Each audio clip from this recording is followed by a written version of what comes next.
요즘 사람들이 제일 싫어하는 그림이 있어요. 한번 보여주시면 제처럼 보입니다.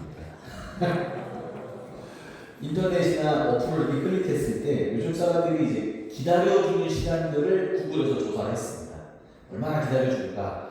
3초가 넘으면 절반이 넘어가는 사람들이 창을 닫아버립니다.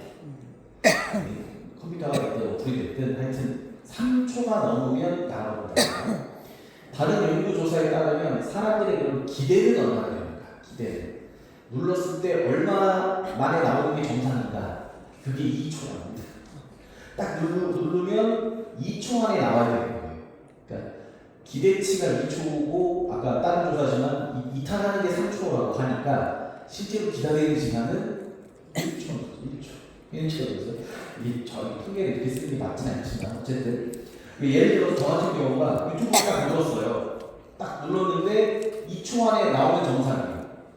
정상 빠르면 빠르고 늦으면 늦는 거죠. 어쨌든 근데 딱 눌렀는데 검은 화면에 방금 나온 그림이 막 돌아가요. 이렇게 오래 안 기다리죠. 하나 둘 셋 하고 화면을 바로 뒤로 가게 눌렀다가 다시 눌러보고 안 되면 유튜브 앱을 꺼놨다가 다시 켰다가 그래도 안 되면 결론을 내리죠. 아 핸드폰이 고장났다. 인터넷이 안 된다. 이렇게 보통 이렇게 결론을 빨리빨리 내리죠. 우리나라 사람들이 빛이 더 급하죠. 외국에서 오시는 분들은 우리나라 인터넷 빠르다고 너무 좋다고 막 그러잖아요.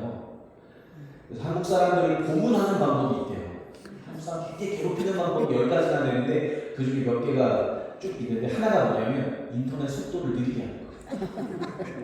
3G 느리게 해요. 사진 띡 뜨고 이렇게 이제 한국 사람들이 굉장히 괴로워하는 거죠. 두 번째는 뭐냐면 엘리베이터의 닫힌 버튼을 못 누르게 하면 또 한국 사람들이 또 굉장히 괴롭답니다. 우리 이제 엘리베이터에 다 색깔이 칠해져 있는데 닫힌 버튼만 색깔이 다 지워져 있죠. 저 같은 경우도 이렇게 계속 누르고 끝까지 누르고 그런 경우가 많은데 또 고문하는 게 뭐가 있냐면 택배를 일주일 걸리게 한다. 외국에서 일주일 정도 빨리 오는 거예요. 근데 우리는 일주일 걸린다. 고문이죠. 고문. 이 정도면 잊어버려요. 내가 뭐 시켜놓고 일주일 동안 하는 걸 잊어버리거든요. 그리고 마지막에 뭐냐면 한국 사람들이 버스가 완전히 선 다음에서야 자리에 일어나게 한다. 그러면 이제 굉장히 괴로워한다는 거죠. 앉아있으면서도 눌러놓고 우리는 이제 미리미리 그죠? 그 전 정거장을 지나면 누르죠. 전 정거장을 지나면 눌러서 벌써 그 앞에 서 있죠. 다 찍어놓고 서 있어요. 다 찍어놓고 서 있죠. 우리는 뭐 자판기 커피 나오면 뭐 뜨거운 물이 튀든 말든 다 열고 잡고 있죠. 나오는데 이게 우리가 이제 그런 스타일이죠. 기다리는 게 굉장히 어려워요. 곤욕스럽고. 근데 때때로 사람의 죄가 이 기다리지 못하는 데서 시작될 때가 있습니다. 아브라함이 그랬어요. 100세에 하나님께서 주시겠다고 약속의 아들을 기다렸어야 되는데 못 기다리니까 어떻게 했어요? 이스마엘이 나왔어요. 기다리면 이삭이고 못 기다리면 이스마엘. 사울 왕도 그랬죠. 전쟁을 하기 전에 제사를 드려야 되는데 선지자, 제사장이었던 사무엘을 기다리는데 안 오는 거예요. 빨리 해야 되는데 백성들이 흩어지는데 빨리 해야 되는데 안 오니까 자기가 딱 먼저 했다가 그것 때문에 하나님께로부터 버림받고 왕을 잃게 되는 일이 일어나야 됩니다. 오늘 우리가 볼 이스라엘도 그렇습니다. 모세가 시내산에 올라가는데 안 나와요. 안 내려와요. 그래서 40일 기다리지 못하고 사고를 치는 장면이 이제 오늘 내용입니다. 우리 지난주까지 쭉 봤는데 이스라엘 백성이 어쨌든 오아시스 광야 이러면서 이제 시내산까지 도착을 했습니다. 여기서부터 이제 민수기 10장까지 그러니까 출애굽기 한 19장부터 해서 민수기 10장까지가 딱 한 1년 좀 안 되는 이 시간이 시내산 단락이에요. 요 안에 출애굽기 뒷부분, 레위기 전체, 민수기 앞부분 다 들어있죠. 요만큼이 이제 시내산에서 계속 있는 거니까 에피소드가 별로 없어서 딱 중간중간에 하고 이제 이번 주 다음 주는 출애굽기를 딱 마무리할 생각입니다. 너무 길어도 힘들 것 같아서 생각합니다. 여기서 이제 하나님께서 시내산에 딱 도착하니까 이스라엘 백성하고 언약을 맺어요. 이거는 기억하시겠지만 작년에 십계명 할 때 함께 나눠봤던 장면이죠. 하나님은 어떻게 언약을 맺으시는가? 출애굽기 19장 6절 말씀을 보시면 하나님이 이스라엘 백성에 대한 계획, 비전을 선포하십니다. 다시 한번 보시면 이렇게 되어 있습니다. 너희가 내게 대하여 무슨 나라가 되며 제사장 나라가 되며 거룩한 백성이 되리라. 이렇게 약속하십니다. 이게 꿈이죠. 이 얼마 전까지 노예였던 사람들, 얼마 전까지는 벽돌, 지푸라기랑 벽돌 만들던 사람들이거든요. 이 사람들에게 하나님이 꿈꾸는 비전이 무엇이냐? 나는 너희가 제사장 나라가 됐으면 좋겠다. 너희를 통해 애국이 하나님을 만나고, 너희를 통해 아수르, 바벨론 이런 사람들이 다 하나님을 만나는 세상을 이끌어가는 리더가 되는, 하나님을 만나고 인도하는 제사장 나라 되기를 바란다. 이렇게 비전을 주시는 거예요. 백성들이 한 목소리로 대답합니다. 8절 말씀 같이 한번 읽어볼까요? 시작. 백성이 일제히 응답하여 이르되 여호와께서 명령하신 대로 우리가 다 행하리이다. 아멘. 이렇게 이제 딱 언약을 맺고 나니까 하나님께서 십계명을 주시고, 그리고 나서 하나님께서 모세를 또 산으로 부르시는 장면이 나오는데, 그리고 40일이 지납니다. 금식하면서 40일이 지납니다. 이때 뭘 주시느냐? 하나님께서 성막에 대해서 자세하게 설명하시는 내용들이 나옵니다. 성막이 뭐냐면 주님이 이렇게 말씀하세요. 출애굽기 25장 8절 말씀. 성막이 뭐냐? 하나님이 지을 성막이 뭐냐? 그 성막은 내가 그들 중에 거할 성소라고 표현하십니다. 그러니까 하나님이 진짜 문자 그대로 이스라엘 백성들 한가운데 사시니까, 우리로 치면 너희 집에 방 한 칸을 나를 위해서 만들어달라, 이렇게 요청하시는 것과 똑같아요. 실제로 이스라엘 진영이 이렇게 있으면 한가운데 성소가 있잖아요. 성막, 회막 있잖아요. 그렇습니다. 이게 얼마나 큰 은혜예요. 주님이 우리 집에 방 한 칸 해놓으면 거기에 살겠다고 지금 말씀하시면서 성막에 대한 디자인을, 설계를 막 말씀하고 계시는 거예요. 이렇게 얼마나 이 마음이 어떤 느낌이냐면, 이제 진짜 이렇게 신혼집을 처음에 인테리어 하고, 예를 들어서 가구를 뭐 하고 이런 거 하는 그런 느낌으로 주님이 하나하나 되게 디테일하게 말씀하세요. 디테일. 이 두 번이나 나와요. 하나님 말씀하시는 거 하나, 실제로 만드는 거 하나, 똑같은 내용이 두 번 나옵니다. 굉장히 세밀하게 설계하시는데, 널빤지 하나 어떻게 해야 된다, 갈고리 하나 어떻게 해야 된다, 실은 어떻게 묶어라, 뭐 재료는 뭐를 써라, 이거 아주 굉장히 디테일하게 말씀하십니다. 그만큼 하나님이 이스라엘 백성 한가운데 사는 것을 굉장히 중요하게 여기셨다는 거예요. 네, 그러니까 출애굽기에는 이제 그렇게 성막을 만들고, 레위기 전체를 그러기 위해서 이 하나님과 함께 살아가는 방법에 대해서도 알려줄 게 레위기인 거죠. 그렇습니다. 하나님은, 이게 하나님의 꿈이세요. 성경에 지속적으로 나오는 표현이 하나님의 꿈이 이거다. 에덴 동산을 만들어 놓으시고 하나님은 뭐 하셨어요? 그들 가운데 거니셨습니다. 하나님은 거니를 원하셨어요. 내가 광야에서, 그리고 이 지금 선지자들의 예언을 통해 하나님이 끊임없이 성경 내내 하나님의 꿈을 말씀하세요. 나는 너와 함께 살고 싶다. 이게 하나님의 꿈이십니다. 이게 하나님의 소망이세요. 네가 사는 곳에 내가 거닐기를 원한다. 진짜로 네가 성막을 만들고 너희 장막 한가운데 내가 거처를 만들어 살고 싶다. 이게 주님의 마음인 거죠. 그리고 선지자들이 어떤 꿈을 꿔요? 하나님께서 우리에게 자신의 영을 부어주실 것이다. 그리고 예레미야 같은 경우에는 하나님 말씀 자체이신 그분께서 말씀을 우리 마음에 새겨주실 것이다. 이렇게 말씀하십니다. 그래서 이 모든 언약의 약속들, 예언의 말씀들이 신약에서 이루어지는 거예요. 주님이 우리의 마음에 들어오시는 겁니다. 영접하는 자고 그 이름을 믿는 자들에게 하나님의 자녀가 되는 은혜를 주시는 겁니다. 누구든지 내 음성을 듣고 문을 열면, 마음의 문을 열면 내가 들어가 그와 더불어 먹고 그는 나와 더불어 먹으리라. 주님은 우리 안에 하나님의 소망, 하나님의 꿈, 내가 너와 함께 살고 싶다, 너와 같이 있고 싶다, 이것이 주님의 꿈입니다. 주님의 꿈이 완전히 이루어진 완성된 세상을 꿈꿀 때, 요한계시록에 21장 맨 마지막에 뭐라고 나와요? 한 절 안에 하나님이 그들과 함께 계시 계시다, 함께 계시다 세 번이나 설명합니다. 세 번이나 말씀하세요. 이 하나님 앞에 나오시기를 축복합니다. 하나님이 우리와 함께 있고 싶어 하십니다. 네, 그래서 하나님 앞에 나오는 특세 기도하고 있어요. 주님이 이렇게 막 설레는 마음으로 성막을 준비하고 막 기쁜 마음으로 성막을 이렇게 만들어라 저렇게 만들어라 내가 너희 가운데 살 집을 이렇게 해라 굉장히 자세하게 말씀하시는데 이 시내산 아래에서는 굉장히 특이한 진짜로 이상한 일이 벌어집니다. 굉장히 뜬금없이요 이스라엘 백성들이 황금 송아지를 만들어서 우상을 섬기는 거예요. 아니 지금 우리가 출애굽기를 봐왔잖아요. 이스라엘 백성들이 지금 10가지 재앙을 보고 홍해가 갈라지고 애국을 나왔습니다. 그리고 금송아지를 만드는 데 걸리는 시간이 아무리 계산해도 한 넉넉 잡아 4개월이에요. 4개월이 안 넘어요. 그러니까 시내산까지 오는데 뭐 50일, 60일 정도 걸렸을 거고 거기서 언약을 체결하고 모세가 기도하고 하는 게 40일이잖아요. 그러니까 넉넉 잡아도 지금 4달이 다 안 됐어요. 우리로 치면 지금 4월 초에 나왔는데 8월 20 며칠에 우상 섬긴 거예요. 8월 초에 홍해가 갈라졌어요.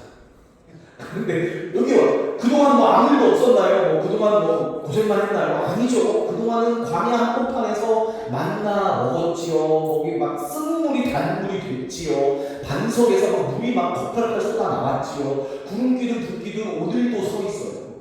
오늘도 서 있습니다. 그 한가운데서 그 구름기둥 밑에서 지금 황금송아지 만들어서 우상 숭배하는 거죠. 왜 그랬을까? 그 1절 말씀 나옵니다. 같이 한번 읽어보겠습니다. 1절 말씀 시작. 백성이 모세가 산에서 내려오니 거림을 보고 모여 백성이 아론에게 이르러 말하되 일어나라 우리를 위하여 우리를 인도할 신을 만들라. 이 모세 우리를 애굽 땅에서 인도하여 낸 사람은 어찌 되었는지 알지 못함이니라. 모세가 이제 산 위에서 하나님의 말씀을 받고 성막에 대한 말씀도 받고 이게 시간이 좀 길어진 거예요. 한 일주일, 2주일, 그리고 한 달 이렇게 지나니까 이스라엘 백성들이 웅성웅성 흔들리는 마음이 모세가 어떻게 될까? 선생님이 나이가 좀 있으시잖아. 그러면서 이제 산에서 쓰러진 게 아니겠냐. 금식하고 계시다며. 큰일 난 거다. 별일이 다 오는 거예요. 다 나오는 거예요. 안다. 짐승한테 뭐 해코지 당했다. 뭐 별일이 다 나오는 거예요. 이제 안 보이니까. 근데 내용이 뭐냐면 안 보이니까 이스라엘 백성들이 생각하는 게 뭐냐면 하나님이 우리를 이 척박한 광야에 버려두고 떠난 건 아닌가 라는 생각까지 했다는 겁니다. 보면 1절이 아주 그 동기를 딱 보여주는데 제일 처음에 뭐라고 되어 있어요? 백성이 모세가 산에서 내려오니 더딤을 보고 이렇게 표현되어 있습니다. 우리가 왜 우상을 섬기는가? 기다리지를 못해서 기다릴 인내가 없었어요. 더딤을 보고라고 번역된 원어를 이렇게 찾아보면 이게 그냥 단순히 딜레이 됐습니다, 늦어졌습니다, 연기됐습니다 이런 단어를 넘어서서 이 단어가 당황하다, 실망하다, 기대가 무너져 수치심을 느낀다 그런 단어까지도 포함된다는 거예요. 무슨 말이냐면 모세가 내려오지 않는 이 느려지는 상황을 보고 이스라엘 백성들이 그 상황 앞에서 당황했고 일종의 어떤 패닉 상태에 빠졌다는 겁니다. 그 마크 브로갑의 기다림은 낭비가 아니다라는 책이 있어요. 저 책에 보면 이런 내용이 나와요. 성경에서 기다림이라는 단어를 번역할 때 어떤 부분에서는 기다림이라고 번역하지만 또 다른 곳에서 똑같은 단어를 소망하다 이렇게 번역했다는 거예요. 그러니까 소망한다는 것은 기다린다는 거예요. 같은 뜻이죠. 좀 다른 말로 하면 뭐가 되냐면 기다림은 우리가 무엇을 소망하고 있는지가 드러나는 시간이라는 겁니다. 실제로 그 이제 연구 중에 독일 하이델베르크 심리학과에서 연구한 게 있대요. 원 세컨드라고 하는 앱을 만들었어요. 원 세컨드 앱인데 이게 뭐냐면 SNS 있잖아요. 하시죠 SNS. 뭐 인스타, 뭐 유튜브, 페이스북, 카톡 하나도 안 걸리나 봐요. 이런 거 있잖아요. 뭐 카톡이 됐든 뭐 인스타가 됐든 유튜브가 됐든 이런 거 있는데 이 앱을 깔면 어떤 일이 벌어지냐면 요거를 누르면 한 6초에서 10초 정도 아까 그 까만 화면에 시계 돌아가는 거 있잖아요. 제일 처음에 그거 그게 한 6초에서 10초가 나와요. 그리고는 딱 질문이 거예요. 그래도 여시겠습니까? 아니면 그만두겠습니까? 이렇게 물어본대요. 그럼 열겠습니다. 그러면 이제 그때 가서 얘기 들어가는 거예요. 좋아요? 이 유튜브를 불러요. 그럼 유튜브 볼 거 진짜 볼 거냐를 한 6초 정도 있다가 물어본다는 거예요. 진짜 보겠다 그걸 들어가는 거고 아니면 그냥 나오는 거고. 예. 카톡도 똑같은 거예요. 카톡 진짜 볼 거냐? 한 번 더 물어보고 한다는 거죠. 한 280명이 이 6주 동안 이 앱을 사용했거든요.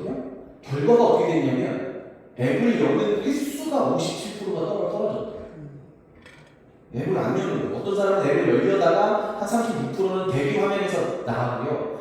나머지 6주 지나니까 이제 아예 열려는 시도 자체를 적게 하더라고요. 사람들이. 아예 그 앱 자체를 안 누른다는 거예요. 연구진이 내린 결론이 뭐였냐면 이게 왜 효과적이 없느냐. 이거는 지연하는 시간이 뭐 딜레이가 6초냐 8초냐 이게 중요한 게 아니라 그만둘 수 있다. 여기서 그만둘 수 있다는 선택지를 눈앞에 보여주는 것이 주요했다. 이렇게 이제 분석했다는 겁니다. 다시 말하면 기다리는 시간, 그 시간 동안 우리는 잠깐 멈춰서 내가 진짜 뭘 원하는지를 생각할 수 있는 거예요. 그냥 습관적으로 우리 그냥 핸드폰 키면 뭐 습관적으로 누를 때가 있어요. 습관적으로 유튜브 키고 습관적으로 카카오톡 누르고 이럴 때가 있는데 습관적으로 여는 게 아니라 딱 그냥 눌렀지만 그 기다리는 시간 동안 내가 지금 인스타그램을 유튜브를 지금 봐야 되나? 라는 질문을 스스로에게 던질 수 있다는 겁니다. 그러면 진짜 내가 원하는 게 뭔지가 드러나는 거죠. 맛집에 가서 이 집을 내가 정말로 먹고 싶은지 아닌지는 대기 시간이 나와요. 대기가 없이 그냥 들어갈 수 있으면 우리가 그냥 고민 안 합니다. 근데 30분 기다리셔야 됩니다. 1시간 기다리셔야 됩니다. 그러면 우리가 바로 머릿속에 생각이 나요. 이거를 내가 1시간을 기다려서 먹을 만한 음식인가? 생각하는 거죠. 내가 정말 원하는 게 뭔가 고민하게 되는 겁니다. 지난주 새벽에 보면 예레미야 42장에 똑같은 말씀이 나와요. 이스라엘 사람들이 이렇게 저렇게 사고가 났어요. 그래서 바벨론에서 또 우리를 쳐들어와서 우리를 다 진멸시킬 거다. 이런 두려움에 빠져있는 패닉 상태에 빠진 이스라엘 백성들이 애국으로 도망갈까 말까 하는 그 순간에 예레미야 선지자한테 가서 물어봅니다. 물어봐요. 하나님의 뜻이 뭔지 좀 물어봐 주세요. 이렇게 기도를 부탁하는데 굉장히 자신만만하고 센 척해요. 뭐라고 되어 있냐면 하나님의 응답이 좋든지 안 좋든지 좋지 않든지 우리는 무조건 하여튼 말씀하시는 대로 순종할 겁니다. 그러니까 선지자님은 걱정하지 마시고 하나님 말씀을 딱 받아가지고 우리한테 주시면 됩니다. 우리는 그냥 뭐 말씀하시는 대로 할 겁니다. 아주 그냥 센 척해요. 그래서 예레미야 선지자가 기도해 보겠습니다. 그리고 보냈더니 그 다음에 일이 어떻게 되느냐면 예레미야 42장 7절 말씀 이렇게 되어 있습니다. 10일 후에 여호와의 말씀이 예레미야에게 임하니라. 지금 바벨론이 쳐들어오는 그 절체절명의 순간에 애국으로 도망갈까 말까를 물었는데 하나님이 대답을 열흘 뒤에 주신 거예요. 어떻게 해요? 열흘이나 늦게 와요. 처음에는 뭐 무슨 말씀하시는지 그대로 순종하겠습니다. 뭐 말씀 들어가겠습니다. 이러더니 10일이 딱 지나는 그 순간에 이 사람들의 마음이 진짜 너무 투명하게 그냥 다 나옵니다. 하나님의 응답이 오기도 전에 이 사람들은 뭐 했느냐면 그 앞에 보시면 뭐라고 나오냐면 이미 애국으로 가려고 짐을 싸서 예루살렘은 떴어요. 멀리는 못 가고 베들레헴이라고 그 앞에 있거든요. 베들레헴에다가 짐을 일단 갖다 놨어요. 하나님 이스라엘을 입고 가겠습니다. 그랬더니 열흘 동안 기다리는 동안 이제 마음이 이제 드러나는 거예요. 어떻게 하면 좋지? 어떻게 하면 좋지? 쳐들어올 것 같은데 어떻게 하면 좋지? 어떻게 하면 좋지? 나 짐을 막 싸가지고 일단 출발부터 하자. 출발해놓고 이제 뭐라고 얘기하시나요? 근데 얘기 좀 물어본다는 거죠. 기다리는 시간은 우리의 소망이 무엇인지가 드러나는 시간. 이스라엘 사람들도 40일을 기다리면서 자기들의 마음, 진짜 마음이 뭐였는지가 딱 드러나요. 좀 전에 하나님이 제사장 나가시켜 줄 거다 그랬더니 막 뭐든지 말씀하시면 순종하겠습니다 이랬는데 진짜 마음이 40일 동안 드러나요. 32장 1절 뒷부분에 보면 뭐라고 나오냐면 우리를 위하여 우리를 인도할 신을 만들라. 이 모세 곧 우리를 애굽 땅에서 인도하여 낸 사람은 어찌 되었는지 알지 못합니다. 이 모세에 대한 설명이 뭐예요? 곧 우리를 애굽 땅에서 인도하여 낸 사람. 왕대일 주책이 이렇게 나옵니다. 출애굽의 역사를 이끈 주역을 모세라고 단정하고 있다. 하나님이 아니라 모세라는 사람이 이스라엘의 출애굽을 인도하여 왔다는 것이다. 이게 모든 문제의 시작이죠. 10가지 재앙, 홍해, 만나 주신 거, 이 모든 게 하나님이 하신 일인데 그걸 모세라는 한 사람이 했다고 기억하고 있는 거예요. 생각하고 있는 겁니다. 이게 무슨 의미일까? 지금까지 제가 이제 어떻게 생각했냐면 사람들이 그만큼 모세를 의지하나 보다. 모세가 없으면 하나님이 없는 것처럼 생각되고 그만큼 모세라는 훌륭한 사람이 옆에 있어야지 마음이 안심이 되나 보다. 저는 그 집까지 그렇게 생각했어요. 책을 봐도 다 그렇게 나오거든요. 그렇게 생각했는데 요번에 이제 우리가 출애굽기를 차근차근 봤잖아요. 저만 봤죠? 출애굽기를 차근차근 보면서 요번에 말씀 준비하고 이제 생각하다 보니까 드는 생각이 그게 아닌 것 같아요. 살짝 느낌이 어떤 느낌이 드느냐면 모세가 안 보이니까 이 사람은 눈에 보이겠죠. 불만이 생기면 말할 수 있어요. 급하면 지난번처럼 재판을 걸어가지고 너 살인 미수야, 우리 여기까지 이동한 거 너 살인죄야, 그리고 돌도 던질 수 있고 사람을 끌어내릴 수도 있는 겁니다. 그러니까 모세가 없으니까 하나님 우리 가운데 없는 것 같아서 불안해 이거라기보다는 모세가 없으니까 누구 역사를 잡아야 되는 거야? 모르겠는 거예요.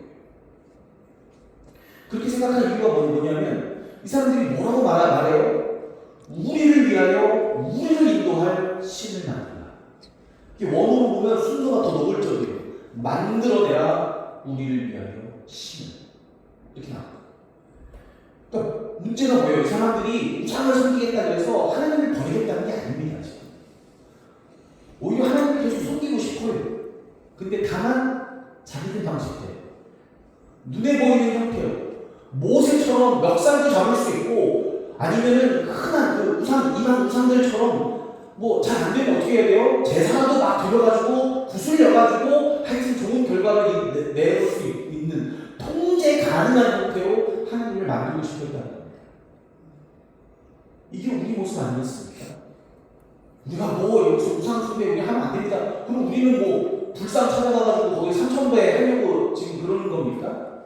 아니죠. 우리가 이슬람으로 개종하기를 원합니까? 아니지 않습니까? 우리가 만든 우상은 뭐예요?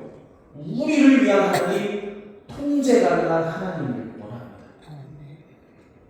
출애굽기 32장 5절 말씀에 뭐라고 되어 있어요? 이 통제 가능한 하나님이 어느 정도로 되느냐면 5절 같이 한번 읽어볼까요? 시작. 아론이 보고 그 앞에 제단을 쌓고 이에 아론이 공포하여 이르되 내일은 여호와의 절기니라 하나니. 진짜 재밌는 말이죠. 황금 송아지를 만들어 놨어요. 이게 하나님이라고 이제 하면서 만들어 놨어요. 그랬더니 섬기는 방식이 확 바뀌어요. 이제 또 자기들 마음대로 절기를 정하는 거예요.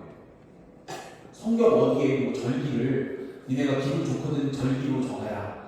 이런 나온 게 어디 있어요? 6월절 하나님의 구원을 기억하는 6월절, 오순절, 안식일 이게 다 하나님 정하신 방식대로 하는 거잖아요.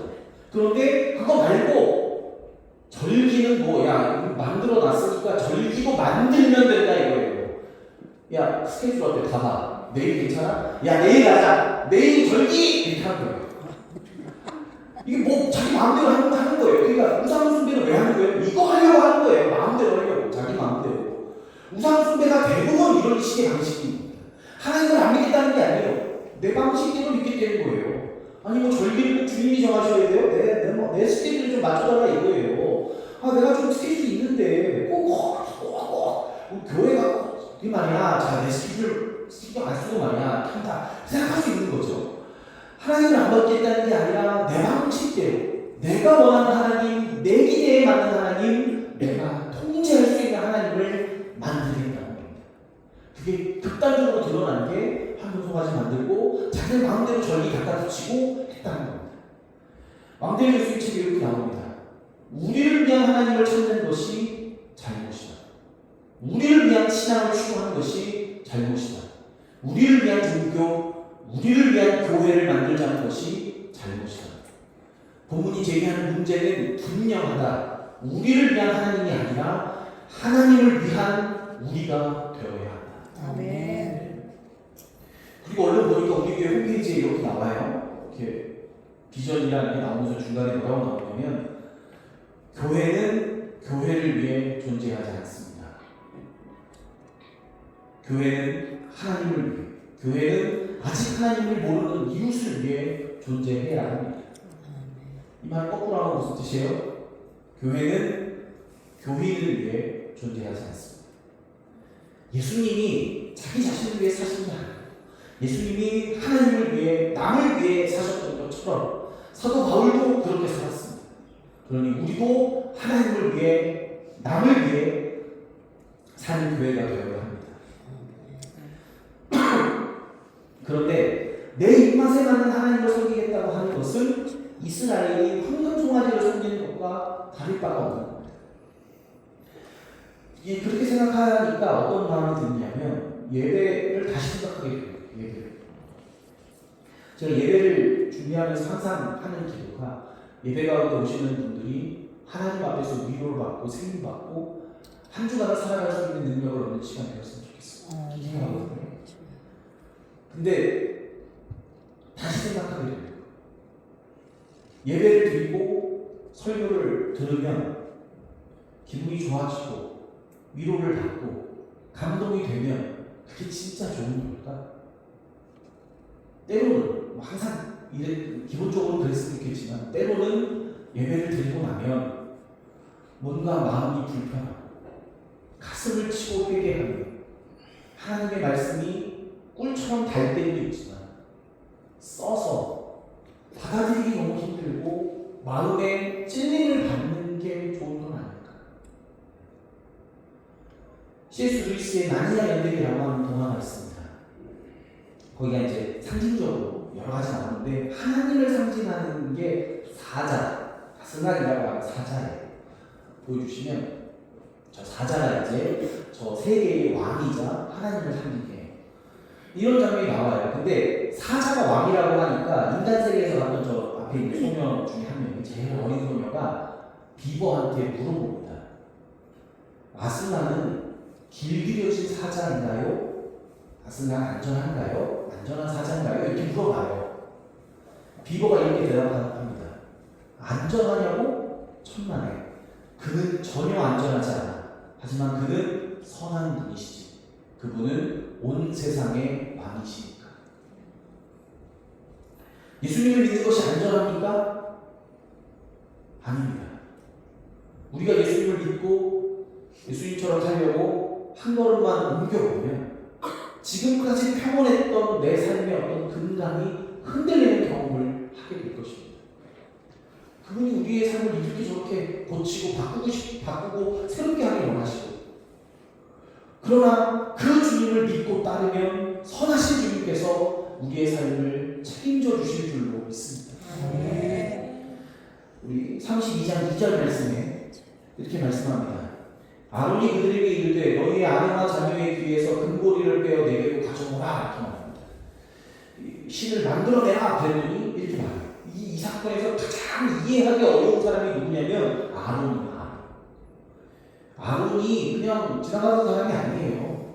모세의 형이고 바로 앞에 함께 섰던 사람, 용기를 내서 목숨을 걸고 바로 앞에 섰던 사람이 아론입니다. 지팡이를 던져서 뱀이 되는 자리에 그 자리에 있었어요. 그리고 10개의 재앙 중에 몇 개는 자세히 보시면 아론의 지팡이로 이루어졌어요. 모세와 함께 홍해를 건넜고 아말렉과 싸울 때 모세가 확 기도할 때 옆에서 붙들어준 사람 중에 하나가 아론입니다. 나중에 아론은 곧 대제사장이 될 사람이에요. 근데 그 사람이 금송아지를 만들어요. 왜 그랬을까요? 왕대희 교수님 책에도 이렇게 나옵니다. 아론은 지금 사람들의 여론의 귀를 기울이고 있다. 산 위의 소리가 아니라 산 아래의 소리에 귀를 기울이고 있다. 복음이 아니라 소음에 붙잡히고 있다. 아론이 리더예요. 모세가 없으면 리더 역할을 지도자가 돼야 됩니다. 대제사장 할 사람이란 말이에요. 그리고 지금까지 옆에서 모세 옆에서 인도한 사람입니다. 리더인데 리더가 어느 쪽 목소리를 들었느냐, 산 위에서 하나님이 말씀하시는 것이 아니라 산 아래에서 사람들이 무엇을 원하는지를 더 귀 기울여 들은 겁니다. 그러니까 황금송아지 이렇게 만들었어요. 만들 때 어떻게 만들었냐면 32장 4절 말씀 이렇게 보시면 이렇게 나옵니다. 같이 한번 보겠습니다. 시작. 아론이 그들의 손에서 금고리를 받아 부어서 조각가루로 새겨 송아지 형상을 만드니 그들이 말하되 이스라엘아 너는 너희를 애굽 땅에서 인도하기에 너희의 신이로다 하는지라. 금고리를 모아라. 신을 만들어내라. 그랬더니 금고리를 모아라. 좀 전에 나와서 금고리를 모아라. 이렇게 지시하는 사람도 아론이고요. 모아서 부어서 조각칼로 새겨서 황금송아지 만든 주체도 아론입니다. 아론이 다시 지시했어요. 이게 성경이 대충 만들었다고 얘기 안 합니다. 정성껏 부어서 해가지고 조각칼로 해서 만들었다는 거예요. 나중에 모세가 40일 지나서 딱 산에 내려왔더니 난장판이 났어요. 승진이 나요. 자, 누구부터 이거 뭐라고 해요? 누구부터 족쳐야 돼요? 누구부터 이거 족쳐야 되는 거예요? 아니, 단어가 짧아가지고. 누구부터 부책해야 됩니까? 예, 곱스럽게. 아론부터 물어봐야죠. 아니, 형님, 이거 어떻게 된 거예요, 이거? 이게 무슨 일입니까? 아니, 그동안 뭐 몇 년도 아니고 40일 동안만 좀 가만히 있어야지 이게 무슨 뭐하는 짓입니까? 뭐라고 얘기해요? 24절 말씀. 같이 한번 보겠습니다. 24절 시작. 내가 그들에게 이르기를 금이 있는 자는 빼라 하지 그들이 그것을 내게로 가져왔기로 내가 불에 던졌더니 이 송아지가 나왔나이다. 금 좀 갖고 와볼래? 사람들이 금을 이렇게 모아다가 적었는데 아 이거 탐구하고 불에 쑥 넣었더니 송아지가 돼서 나왔다. 네, 이게 참 성경은 뭐라고 말하냐면 금을 모아서 부어서 조각칼로 새겨서 황금송아지 만들었다고 분명하게 나오는데 자기는 그냥 늦더니 이렇게 나왔다고. 그냥 로마서 1장 말씀 맞아요. 사람이 죄 가운데 있으면 스스로 지혜롭다 하나 우둔한 자가 되는 거예요. 이성이 돌아가게 멈추는 거죠. 그냥 굉장히 바보 같은 얘기를 하게 되는 거예요. 어쩌다 그렇게 됐다. 상황이 하다 보니까 그냥 그렇게 됐다. 성경이 명확하게 얘기하는 거예요. 아니다. 조각칼로 새겼다. 명확하게 얘기하는 거예요. 리더십을 연구하는 사람들이 자주 내는 결론이 있습니다. 리더들에게, 지도자들에게 가장 위험한 순간은 반대에 부딪힐 때가 아니야. 반대가 아니라 모두가 원하는 방향이 틀렸을 때, 그때가 제일 위험합니다. 반대는 버티면 되고 어떻게 하면 되는데 만장일치로 그냥 다 똑같은 말을 하게 되는데 리더가 이것이 잘못된 줄 알아도 어떻게 할 수 없대요. 아론이 지금 딱 그 전에 있는 거예요. 온 백성들이 몰려와가지고 요구를 했는데 그 전까지는 함께 기도도 하고 함께 대응도 하고 모세랑 의논도 하고 했는데 이제는 혼자인 거예요. 혼자 어떻게 해요? 그냥 무너지는 거예요. 우리도 그럴 때가 있죠.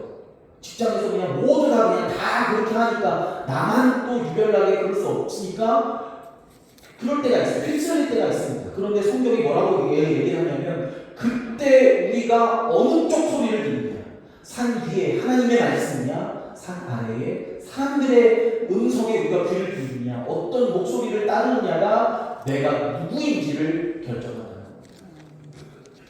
유성 목사님 설교 중에 이런 얘기 나오더라고요.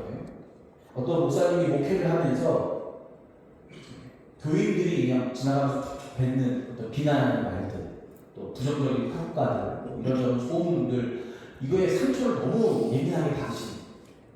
그래가지고 날마다 밤잠을 설치고 괴로워하는 목사님이 계셨대요. 그러다 보니까 목회적인 위기가 오게 되고 큰 교회에 여러 가지 일이 일어나게 되고 그 와중에 또 사람들이 막 이런저런 얘기하니까 그냥 다 영혼이 탈진해 있는 목사님이 계셨는데 어느 날 그런 남편 목사님을 보고 지켜보던 사모님이 한마디 하셨대요. 아니 목사님은 성도들이 뱉어내는 말 한마디에는 온 그냥 심장을 쥐어짜면서 아파하고 신경을 쓰면서 정작 하나님의 말씀에 대해서는 왜 그렇게 신경을 쓰지 않으십니까? 돌직구를 그냥 인중에다 꽂으시고 이 목사님이 사모님의 그 따끔한 말 한마디에 머리를 얻어맞은 것 같은 충격을 받고 그날 이후로는 노력을 하셨대요. 가능하면 사람들의 평가, 사람들이 하는 말에 연연하지 않고 하나님의 음성에 귀를 기울이면서 이렇게 해야지. 그러다 보니까 자연스럽게 위기를 벗어나게 됐다고 하시죠. 사도 바울이 이렇게 고백합니다. 같이 한번 읽어보겠습니다. 갈라디아서 1장 10절 말씀 같이 한번 읽어보겠습니다. 시작. 이제 내가 사람들에게 좋게 하랴 하나님께 좋게 하랴 사람들에게 기쁨을 구하랴 내가 지금까지 사람들의 기쁨을 구하였다면 그리스도의 종이 아니니라. 아멘. 오늘 우리의 마음을 한번 정직하게 돌아볼 때 우리는 어떤 목소리에 귀를 기울이고 있습니까? 문제가 생겼을 때, 조급함이 막 몰려올 때, 불안함이 막 올라올 때 우리는 누구를 찾아가서 조언을 구합니까? 누구에게 도움을 요청합니까? 주변의 사람들입니까?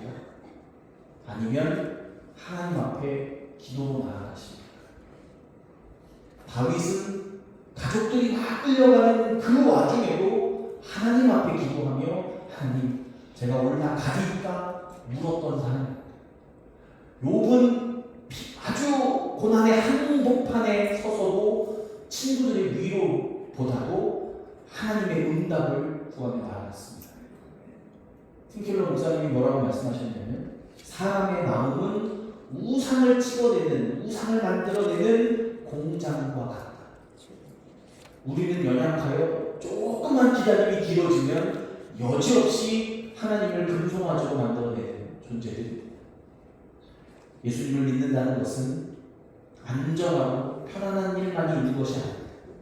때로는 예수님을 믿기 때문에 내 뜻을 꺾어야 될 때가 오기도 하고 내 계산이 빗나가기도 하고 응답이 더디어 답답한 침묵 속에 어려운 시간을 통과해야 할 때도 찾아오게 됩니다. 그러나 사람의 통제대로 길들여지지 않는 크고 선하신 하나님이 우리를 다스리실 때 비로소 우리 인생이 진짜 가장 안전하고 가장 선한 길로 나아가게 될 줄로 믿습니다. 아멘. 이번 한 주간 사람의 소음에 귀를 기울이던 아론이 들고 있던 그 조각칼 내려놓으시기를 축복합니다. 그리고 내 뜻대로 조종하려는 근성하지는 십자가 앞에 내어 던지시기를 바랍니다. 조급함을 내려놓고 하나님의 선하심을 붙잡고 하나님의 말씀이 우리에게 임할 때까지 잠잠히 주님 앞에 나와 기다리는 참된 그리스도의 종들이 다 되시기를 주님의 이름으로 축원합니다. 기도하겠습니다. 살아계신 하나님, 오늘 말씀을 통해 우리 내면에 숨겨진 조급함과 이기적인 신앙의 인간을 보게 하시니 감사를 드립니다. 하나님, 내가 하나님의 응답이 늦어진다고 하나님 내 입맛에 맞고 통제하기 쉬운 금송아지를 만들려고 했던 우리의 죄악을 회개하며 나아가오니 용서하여 주시옵소서. 사람의 기쁨을 구하는 자 아니라 하나님의 기쁨을 구하는 자 되기를 원합니다.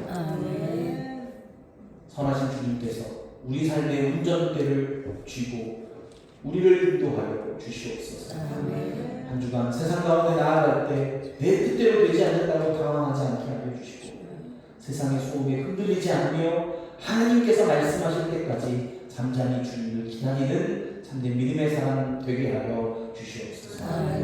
예수님의 이름으로 기도합니다. 우리 말씀을 생각하면서 함께 찬양하겠습니다. 우리 좀 생소하시더라도 같이 함께 찬양합니다. 주를 위한 모습, 주를 위한 이곳에 예배하는 자들 중에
위해 예배하는 그런 모습이 내 안에 있는 것을 아는가 회개하며 주님 앞에 나아갑니다. 주님이 찾으십니다.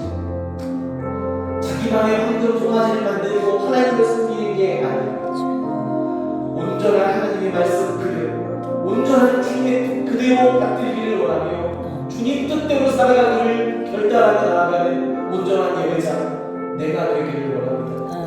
세상의 소음에 귀를 기울이지 않고 오직 주님만 바라보게 하여 주시옵소서.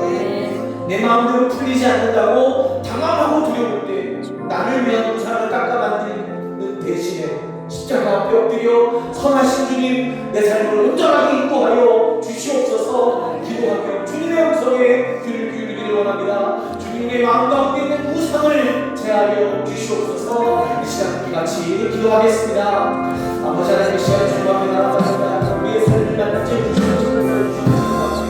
온전한 예배 자녀여 주 앞에 나아가기를 원합니다. 내 마음속에 황금 송아지를 담아서 내 마음대로 내 뜻대로 하나님 이렇게 저렇게 주옵할 수 있는 하나님을 만들고자 했던 모습이 아니라 하나님이 말씀하신 대로 하나님의 뜻대로 하나님이 원하시는 대로 하나님이 원한다. 그 주님의 뜻에 내 삶을 맞추고 내 삶을 깎아내기로 원하고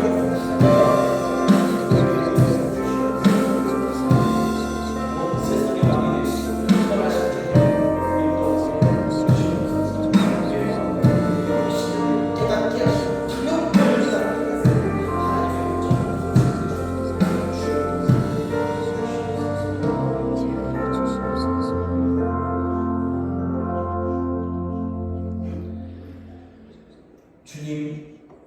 주님을 위한 이곳인데 나를 위한 주님을 만들려 했던 우리의 연약함을 고백하며 나아갑니다.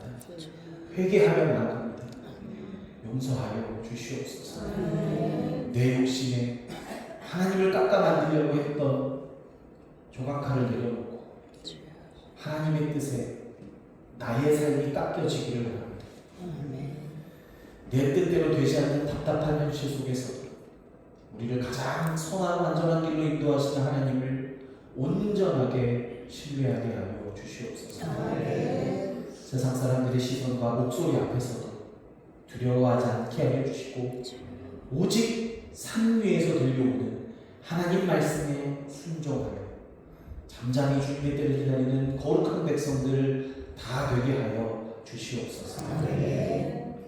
우리를 위한 하나님을 구하는 것이 아니라 하나님을 위한 내 인생이 되기를 결단하게 살아가는 자들 되게 하여 주시옵소서. 치유의 하나님, 육신의 질병과 고통 속에 기약없는 회복을 기다리며 눈물 지는 하루들 하나님 손에 올려드립니다. 병상에서의 그 멈춰진 시간은 결코 낭비가 아님을 믿게 하여 주시고 그 외롭고 고통스러운 기다림의 시간 속에 크고 선하신 하나님 더욱 깊이 만나게 하여 주시옵소서. 길어지는 투병 속에서도 불안함이나 원망을 붙들지 않고 여호와와 치료의 하나님께서 친히 그들의 몸과 마음을 어루만져 주사 낫게 하여 주시옵소서. 사람의 의술로 어떻게 할 수 없는 부분까지 주의 보혈로 덮으사 깨끗하게 치유하시고 마침내 승리하여 예배의 자리에 돌아오는 기적의 역사를 베풀어 주시옵소서. 만물의 중환자 되신 주님, 이스라엘 백성들이 애굽에서 구원받은 그대를 잊어버리고 자신들의 금고리를 빼어 우상을 만드는 데 바쳤던 실패를 거울 삼아 오늘 우리 내게 주신 물질과 삶의 모든 것이 주님으로부터 왔음을 고백하며 정성스러운 예물을 구별하여 하나님 앞에 올려드립니다. 기쁘게 받아 주시옵소서. 이 예물을 드림으로 나를 위한 탐욕이 물러가고 하나님을 위하여 이웃을 위하여 쓰임받는 복된 도구가 되게 하여 주시옵소서. 드려진 예물 닿는 곳마다 우상들이 무너지고 복음과 생명이 역사가 세워지는 은혜가 일어나게 하여 주시고 기쁨으로 헌신한 손길들 위에 또 가정과 일터 위에 때를 따라 돕는 풍성한 은혜를 부어 주시옵소서. 이제는 십자가 고난 앞에서도 묵묵히 하나님의 뜻을 기다리며 우리를 구원하신 우리 구주 예수 그리스도의 크신 은혜와 조급한 우리를 오래 참으시고 기적하시며 가장 선한 길로 인도하시는 왕 되신 하나님 아버지의 무한하신 사랑하심과 성령님 세상의 소음 속에서도 진리의 말씀을 분별하도록 이끌어 주시며 우리 안에서 말씀하시는 성령 하나님의 역사하심, 조급함의 조각화를 내려놓고 세상의 소음이 아닌 하나님의 말씀에 귀를 기울이며 어떠한 상황 속에서도 잠잠히 주님을 기다리기로 결단하는 모든 주의 성도들 위해 저들의 땀 흘리는 일터와 가정과 병상에서 신음하는 환우를 위해 이제부터 영원까지 함께하여 주시기를 간절히 축원하옵나이다. 아멘.